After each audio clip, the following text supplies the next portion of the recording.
আমি রাসূলুল্লাহ সাল্লাল্লাহু আলাইহি ওয়াসাল্লাম, হযরত আবু বকর রাদিয়াল্লাহু আনহু, হযরত ওমর রাদিয়াল্লাহু আনহু এবং হযরত ওসমান রাদিয়াল্লাহু আনহু এর সাথে ঈদুল ফিতরের নামাজে শামিল হইয়াছি। তারা সকলেই খুতবা দেওয়ার পূর্বে এই নামাজ আদায় করিতেন এবং নামাজের পরে খুতবা দিতেন।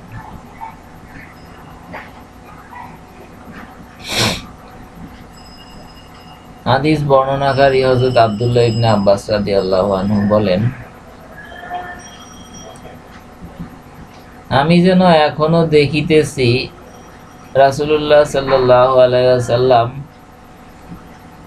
মিম্বার থেকে নামিয়া আসিতেছেন এবং লোকদেরকে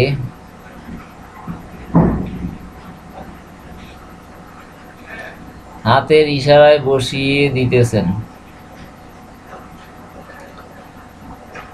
তারপর পুরুষদের কাতার অতিক্রম করিয়া অগ্রসর হইলেন এবং মহিলাদের নিকট গিয়া পৌঁছিলেন।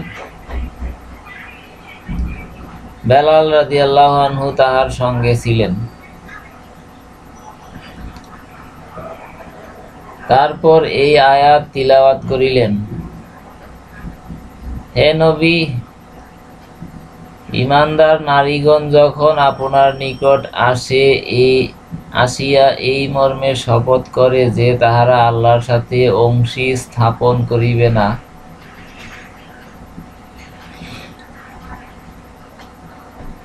সম্পূর্ণ আয়াত তিলাওয়াত করার পর তিনি বলিলেন, তোমরা কি এই আয়াতের শর্তের ওপর বহাল রহিয়াছ?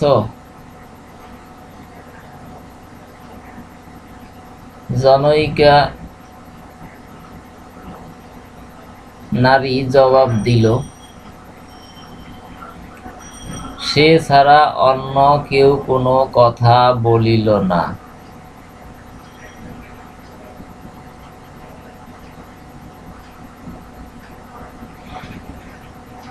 হ্যাঁ, হে আল্লাহর নবী।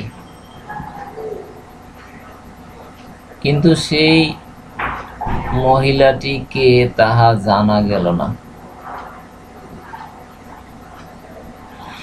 নবী করিম সাল্লাল্লাহু আলাইহি ওয়াসাল্লাম বলিলেন, তোমরা দান করো।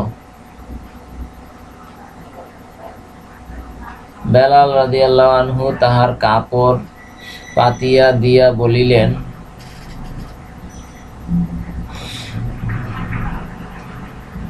আসো,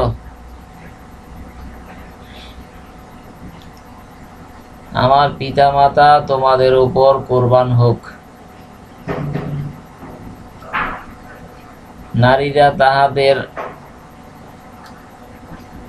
চুড়ি আংটি বেলালের কাপড়ের উপর রাখিতে লাগিলেন।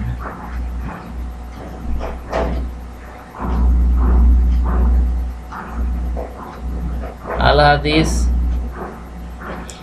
মুসলিম শরীফ, হাদিস নাম্বার 1916।